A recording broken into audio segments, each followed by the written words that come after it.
Hey review family, keep it time. My name is Jay Morris, the review guy reviewing music for the love of music, and I'm back again to bring you another video. And in this one I'm going to be covering the new Pearl Jam record entitled Gigaton. This is the 11th studio-length album by the iconic grunge, alternative rock, and hard rock band Pearl Jam.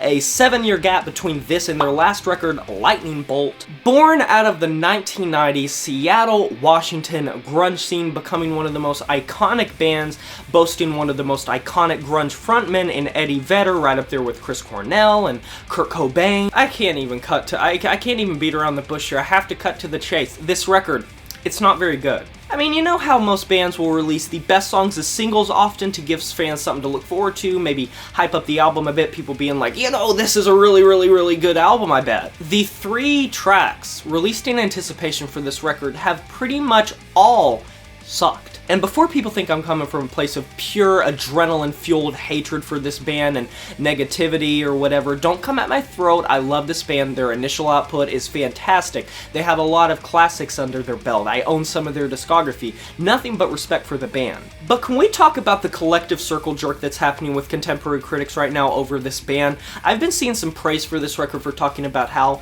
experimental it is. I feel like the praise is coming from a place that's entirely misguided. It seems like it comes from a combination of expectations being lowered and the bar being set so low that the slightest bit of nuance or the slightest bit of difference in their sound or a unique style or a fresh style in their sound is considered a godsend, and their past few records being pretty lackluster and some of their worst. Eddie's still a great frontman, nothing but respect for the dude, but his vocals have lost so much of their resonance and their grit. It feels like his pitch is just not being pushed to the limits that we know it can. He feels like he's just treading water, running his wheels through the mud a bit. And it unfortunately leaves dry mixes sounding even drier, as his vocals are treated in a way that just makes him sound ultimately scant, like the absolute bare minimum was done to him. Whereas Pearl Jam's most iconic records were full to the brim of sticky melodies, hard-hitting choruses, deadly tenacity, tons of somber tones, the heart and the soul and the grit and the passion of that grunge-inspired rock and roll and alternative sound has just been entirely replaced with hard rock cliches, drum patterns that are pastiche reminiscent of their older material, and worse, a mix that can't even consistently be good from track to track, let alone the track it's on. There are genuinely moments where the mix is just inconsistent on a track basis, not even a track to track basis, on a track basis solo. Uninspired and derivative ideas are ubiquitous on this record, and it's such a shame because Pearl Jam's such a classic band, and there's not that many redeeming qualities about this record. I'm not going to have to break down every track here because for the most part, it's a very straightforward hard rock and alternative rock record with a lot of the cliches and a lot of the tropes that you've come to expect from the genres, and unfortunately they bear some of the torches for some of the worst cliches in the genre. It's so sucky when you hear an interesting melody or when you hear some hard-hitting drumline or Eddie hits a good note because you know it's not going to last and you're reminded of where you came from and you know you're probably going to go back. And for this record being 57 minutes long, it's so unfortunate that this record is just consistently rough around the edges and rigid, but in all of the worst ways for almost an hour's worth of material. And one thing you can give to Alice in Chains, at least they're staying good, at least they're staying listenable, if not amazing. I enjoyed their last record. Yeah, I'm extremely disappointed in this record, and it has nothing to do with the band's previous discography or the band itself. I think they put forward an extremely lackluster effort on this record,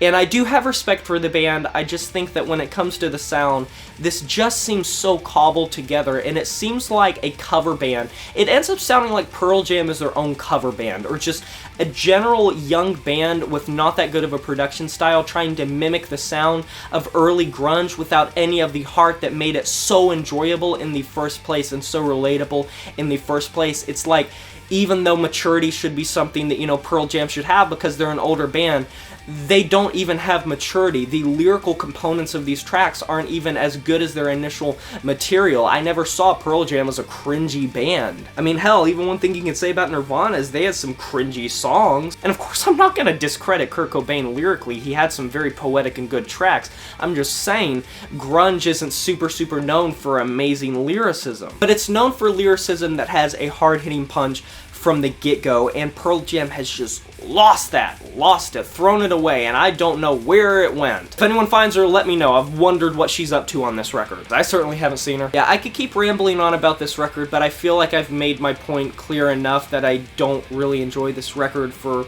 numerous reasons. And I don't hate this record. This isn't the type of record that's getting a low score because I just think it's terrible. It's listenable, it's passable. I mean, it's not the type of thing that's horrendous or anything like that. It doesn't suck that bad. I'm just disappointed. This is one of the most disappointing records of the year, but judging by the singles, I wasn't really expecting much, and unfortunately, my suspicions, they were proven right. I'm going to be giving this album a 4 out of 10, and that is a wrap. You heard this new Pearl Jam record, Gigaton. If you have, let me know in the comment section below what you thought about it. Maybe you felt differently than me. That's perfectly fine. I'd love to know if you have a differing opinion. Be sure to like this video if you enjoyed it, subscribe to join the review family today, and smash that notification bell to be notified of my future uploads. You know who it is. My name is J Morse, the Review Guy, and I'm signing off saying farewell.